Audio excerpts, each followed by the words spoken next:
Digital arrest यानी cyber अपराधियों का बेहद खतरनाक मकड़जाल। डिजिटल अरेस्ट करके हाई प्रोफाइल लोगों से लाखों रुपए ऐंठने के मामले हर रोज सामने आ रहे हैं। लखनऊ में पीजीआई की डॉक्टर से 2 करोड़ 81 लाख की ठगी की गई। दिल्ली में एनबीसीसी के जनरल मैनेजर को डिजिटल अरेस्ट करके 55 लाख रुपए ऐंठे गए। बेंगलुरु में एक एमएनसी की प्रोजेक्ट मार्केटिंग हेड को 10 घंटे डिजिटल अरेस्ट में रखा गया और 51 लाख रुपए ठग लिए गए। डिजिटल अरेस्ट करके साइबर फ्रॉड के मामले देश में बहुत तेजी से बढ़ रहे हैं। पहले देखिए डिजिटल अरेस्ट के सनसनीखेज मामले।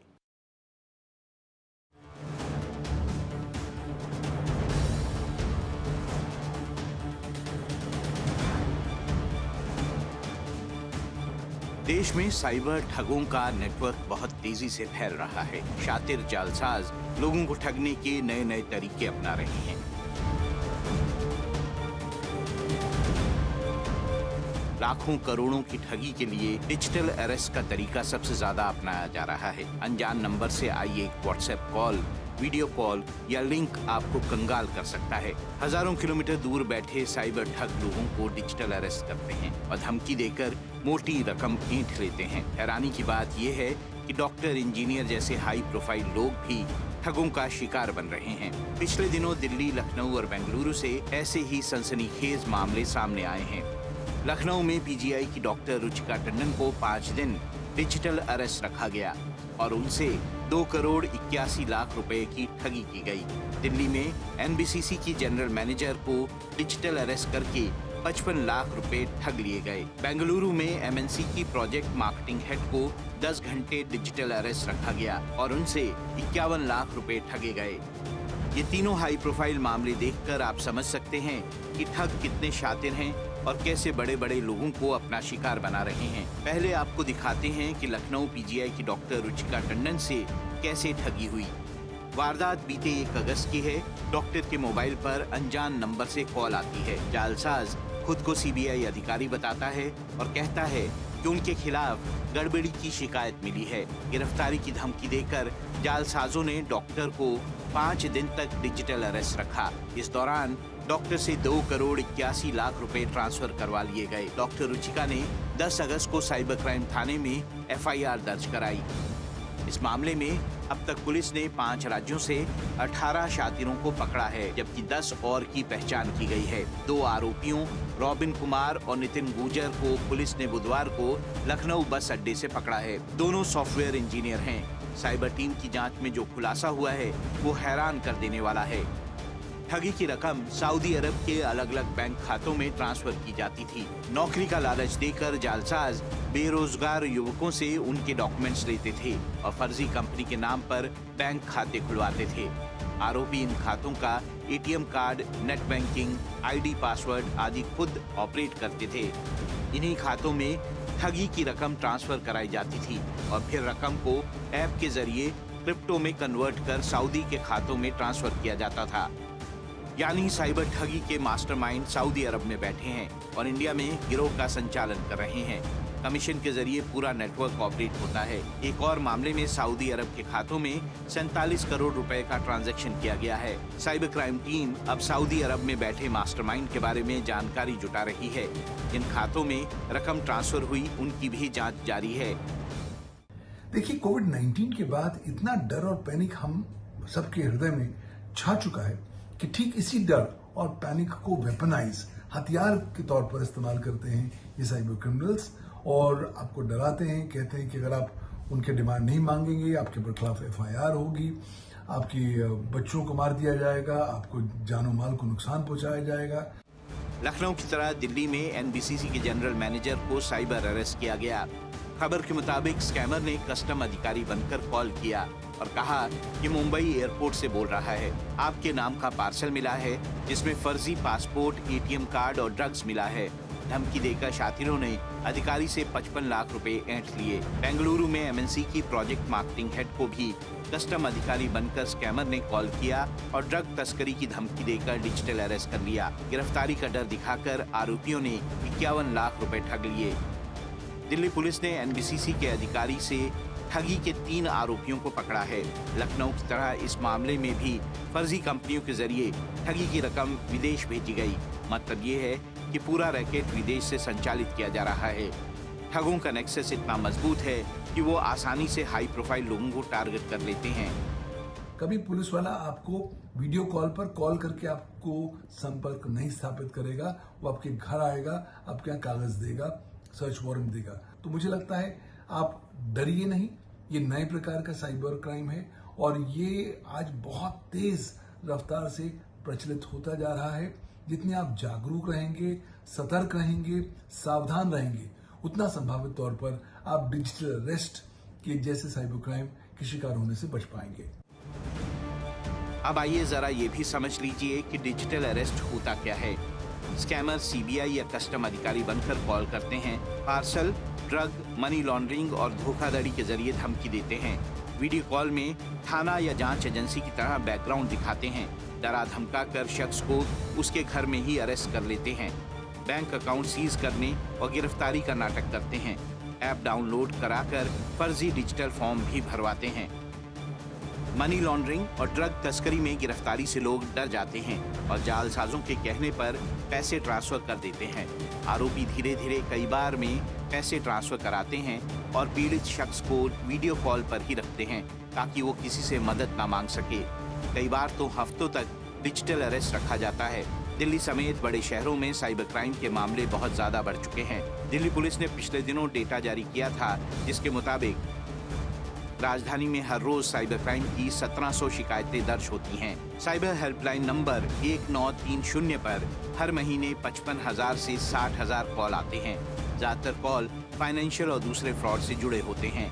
हर रोज आने वाले 700 से 800 साइबर क्राइम के कॉल में फ्रॉड के 200 से 250 कॉल होते हैं। बीते 2 साल में साइबर क्राइम की घटनाएं बहुत ज्यादा बढ़ चुकी हैं।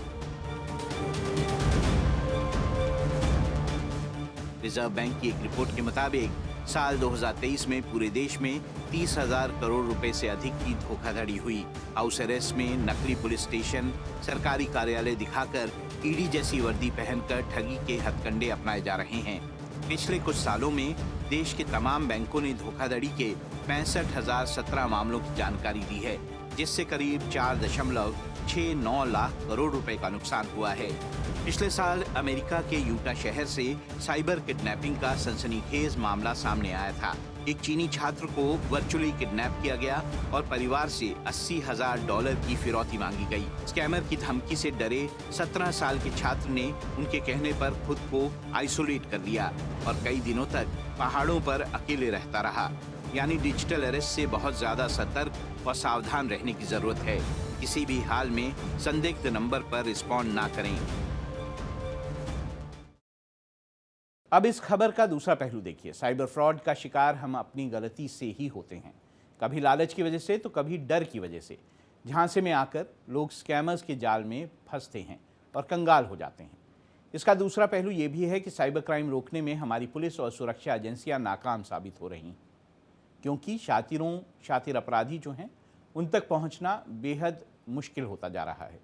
ज़्यादातर मामले में मास्टरमाइंड विदेश में बैठे होते हैं, जिसकी वजह से ठगी गई रकम की रिकवरी भी बहुत मुश्किल हो जाती है।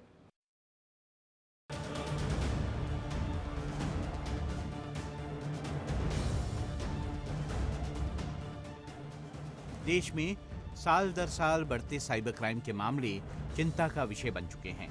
हर साल देश को हजारों करोड़ रुपए का नुकसान हो रहा है। ठगी का पैसा विदेश जा रहा है और लोग अपनी गाढ़ी कमाई गंवा रहे हैं। सुरक्षा एजेंसियां भी देश में फैले साइबर फ्रॉड के नेटवर्क के सामने नाकाम साबित हो रही हैं। इस खबर का दूसरा पहलू आपको दिखाएंगे, लेकिन पहले देखिए कि साइबर फ्रॉड के मामले कितनी तेजी से बढ़ रहे हैं और इससे कितना नुकसान देश को हो रहा है। 6 फरवरी को सरकार ने संसद में बताया कि 2023 में फाइनेंशियल साइबर फ्रॉड के सबसे ज्यादा 2 लाख मामले उत्तर प्रदेश में दर्ज किए गए। इसके बाद 1,30,000 मामले महाराष्ट्र में दर्ज किए गए।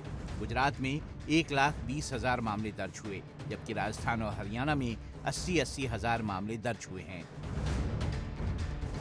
अब ये भी जान लीजिए कि साइबर फ्रॉड की वजह से एक साल में देश को कितना नुकसान हुआ है। सरकार के मुताबिक 11.28 लाख साइबर क्राइम के केसेस में 7,000 488 करोड़ रुपए की जालसाजी हुई है। सबसे ज्यादा महाराष्ट्र में 990 करोड़ रुपए की और तेलंगाना में 759.1 करोड़ रुपए की ठगी एक साल में हुई है। तीसरे नंबर पर उत्तर प्रदेश है, जहां के लोगों ने 721.1 करोड़ रुपए गंवाए हैं। आज हवा चल रही है एक नए साइबर क्राइम की, डिजिटल अरेस्ट की। ये वो आंधी है जो आती है, आपको डराती है, धमकाती है, आपको पैनिक में डाल देती है और विवश करती है आपको कि आप अपनी जेब से, अपने बैंक अकाउंट से पैसे निकालें और साइबर क्रिमिनल्स को दें। तो आज समझ लीजिए, कोई भी अनजान व्यक्ति के यहाँ से आपको वीडियो कॉल आती है, कृपया आप बिल्कुल भी एंटरटेन ना करिए। कोई वीडियो कॉल आपने खोल भी ली और वहां पर कोई आपको पुलिस अधिकर्मी की ड्रेस वाला व्यक्ति मिला, तुरंत आप उस वीडियो कॉल को बंद करिए, अपने आप को सशक्त करिए, सुरक्षित करिए। वित्तीय धोखाधड़ी की रिपोर्ट के लिए गृह मंत्रालय ने Indian cyber crime coordination centre बनाया है और रिपोर्टिंग और मैनेजमेंट सिस्टम स्थापित किया है। लोकसभा में दिए जवाब में सरकार ने बताया है कि इसके जरिए 4,70,000 शिकायतों में 1,200 करोड़ रुपए से अधिक की बचत की गई। पुलिस ने 3,20,000 सिम कार्ड और 49,000 इंटरनेशनल मोबाइल इनक्रिप्टमेंट आइडेंटिटी यानी IMEI नंबरों को ब्लॉक किया है। Cyber crime coordination centre telecom कंपनियों के साथ मिलकर विदेशों से आने वाली फर्जी कॉल को रोकने पर काम कर रहा है। सोशल मीडिया पर साइबर फ्रॉड के अलग अलग तरीकों को लेकर लोगों को जागरूक भी किया जा रहा है, लेकिन इस खबर का दूसरा पहलू ये है कि तमाम कोशिशों के बावजूद साइबर क्राइम कम होने की बजाय बढ़ता ही जा रहा है। इसकी कई वजह हैं। स्कैमर्स और ऑनलाइन फ्रॉड का नेटवर्क विदेशों तक फैला है। सुरक्षा एजेंसियां स्कैमर्स के नेटवर्क को तोड़ने में नाकाम साबित हो रही हैं। ठगी की रकम बहुत जल्दी विदेशी बैंकों में ट्रांसफर हो जाती है, जिससे ठगी गई रकम की रिकवरी बेहद मुश्किल हो जाती है। ऑनलाइन फ्रॉड से जुड़े अपराधियों को पकड़ना बेहद मुश्किल होता है। हजारों किलोमीटर दूर बैठकर शातिर कॉल और लिंक के जरिए साजिश रचते हैं। साइबर ठगों की लोकेशन और IP एड्रेस पता कर पाना टेढ़ी खीर होता है। साइबर एक्सपर्ट्स और पुलिस की कमी है, जबकि मामले बहुत ज्यादा रिपोर्ट होते हैं। लोग मोटी कमाई की लालच और डर की वजह से साइबर फ्रॉड का शिकार बन रहे हैं। साइबर क्राइम में व्हाट्सएप का इस्तेमाल इन दिनों बढ़ गया है। सोशल मीडिया ऐप और व्हाट्सएप कॉल और लिंक के जरिए शातिर साजिश रचते हैं। ऑनलाइन और मोबाइल बैंकिंग की वजह से फाइनेंशियल फ्रॉड बहुत ज्यादा बढ़ चुके हैं। कभी पुलिस वाला आपको वीडियो कॉल पर कॉल करके आपको संपर्क नहीं स्थापित करेगा, वो आपके घर आएगा, आपके यहाँ कागज देगा, सर्च वारंट देगा। तो मुझे लगता है आप डरिए नहीं। ये नए प्रकार का साइबर क्राइम है और ये आज बहुत तेज रफ्तार से प्रचलित होता जा रहा है। जितने आप जागरूक रहेंगे, सतर्क रहेंगे, सावधान रहेंगे, उतना संभावित तौर पर आप डिजिटल अरेस्ट के जैसे साइबर क्राइम के शिकार होने से बच पाएंगे। साइबर फ्रॉड और डिजिटल अरेस्ट की घटनाएं रोक पाना मुश्किल है। भारत ही नहीं, पूरी दुनिया साइबर फ्रॉड का शिकार है। साइबर क्राइम पर इंटरनेशनल रिपोर्ट के मुताबिक फ्रॉड के सबसे ज्यादा मामले रूस में दर्ज होते हैं। इसके बाद यूक्रेन और चीन का नंबर आता है। अमेरिका चौथे नंबर पर और नाइजीरिया 5वें नंबर पर है। भारत का नंबर 10वां है। मतलब ये है कि सावधानी ही बचाव है। पुलिस वक्त वक्त पर लोगों को जागरूक करती है, सोशल मीडिया पर भी अभियान चलाती है। सभी से गुजारिश है कि अनजान वीडियो कॉल बिल्कुल भी रिसीव ना करें, किसी संदिग्ध लिंक पर क्लिक ना करें, अनजान लोगों की फ्रेंड रिक्वेस्ट भी स्वीकार ना करें। किसी भी तरह के फ्रॉड की शिकायत के लिए हेल्पलाइन नंबर 1930 पर कॉल करें।